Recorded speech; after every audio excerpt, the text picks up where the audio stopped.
আর ভাই আমরা তো স্বাধীন দেশে নাই, স্বাধীন দেশে যদি থাকতাম আজকে যারা কিনা এই যে 24-এর আন্দোলনে যারা অঙ্গহানি হয়েছে এরা আজকে পাঁচের গাড়িতে চড়তো। আজকে দেখেন আপনারা সবাই জানেন যে এই প্রেস ক্লাব সবার জন্য উন্মুক্ত, ঠিক আছে। এখন এই যে যেখানে আমরা স্বাধীনভাবে কথা বলতে পারি, শেখ হাসিনার আমলে কিন্তু আমাদেরকে এভাবে বাধা দেওয়া হয় না।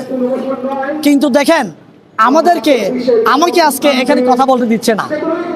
কারা দিচ্ছে না এটা আপনারা জানেন, আমি কাদের বিরুদ্ধে কথা বলেছি এটা আপনারা জানেন, যার কারণে ওরা আজকে আমাকে এই সিদ্ধান্ত দিচ্ছে না। আমি আপনাকে বেশ কয়েকটা পয়েন্ট বলি, আমরা কেন আজকে আপনার এই সরকারের বিরুদ্ধে কথা বলছি। আমরা তো এই সরকারের বিরুদ্ধে লোক না, এই সরকারকে তো আমরাই বসিয়েছি, আমরা আন্দোলন করেছি, আমরা মিছিল করেছি, আমরা মিটিং করেছি, ঠিক আছে। 2018 সাল থেকে আমরা কাজ করে আছি। সো আপনারা বুঝতে হবে আমরা কাদের জন্য কথা বলছি। আমরা ভারতের বিরুদ্ধে কথা বলছি, আমরা শেখ হাসিনার বিরুদ্ধে কথা বলছি। আমরা তো কারো আপনার এই সরকারের বিরুদ্ধে কথা বলি নাই, আমরা বলছি কার বিরুদ্ধে?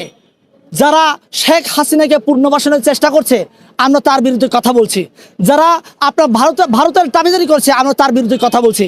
এখানে যদি মনে করে থাকে যে আমাদেরকে দমিয়ে আমরা যারা ভারতের বিপক্ষে কথা বলি আমাদেরকে দমিয়ে এরা পার পেয়ে যাবে, তাহলে ভুল করছে। আমি সাবধান হুঁশিয়ারি দিয়ে বলছি, ভাই ভারতের দাবিদারি করবেন না। আপনারা বাংলাদেশের পক্ষে কথা বলেন, বাংলাদেশের পাশে থাকেন। আওয়ামী লীগকে পুনর্বাসনের চেষ্টা করবেন না। আওয়ামী লীগকে পুনর্বাসনের চেষ্টা করবেন, আপনাদেরকে ন্যাংটা করে বাংলাদেশের মানুষ পেটাবে। আমাকে আজকে হেনস্থা করছেন না, আজকে আমাকে প্রেস ক্লাবে কথা বলতে দিচ্ছেন না। আমি জানি কার ইন্ধনে এই কাজগুলো করা হয়েছে, আমি বলবো না, সময় আসলে আপনারা জেনে যাবেন এই কাজগুলো কারা করছে, ঠিক আছে।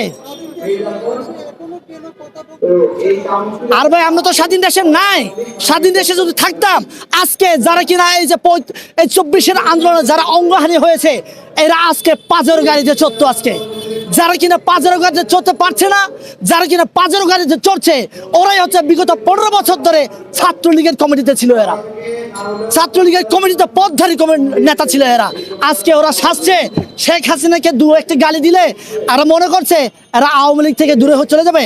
আমরা তো জানি আপনারা পদধারী ছিলেন, ঠিক আছে, আমরা জানি, এই জন্য আমি বেশি কিছু বলবো না। আপনারা মনে রাখেন, তাদেরকে চিহ্নিত করেন, আওয়ামী লীগের লোকদেরকে চিহ্নিত করেন। আমরা চিহ্নিত করে কাজ করছি।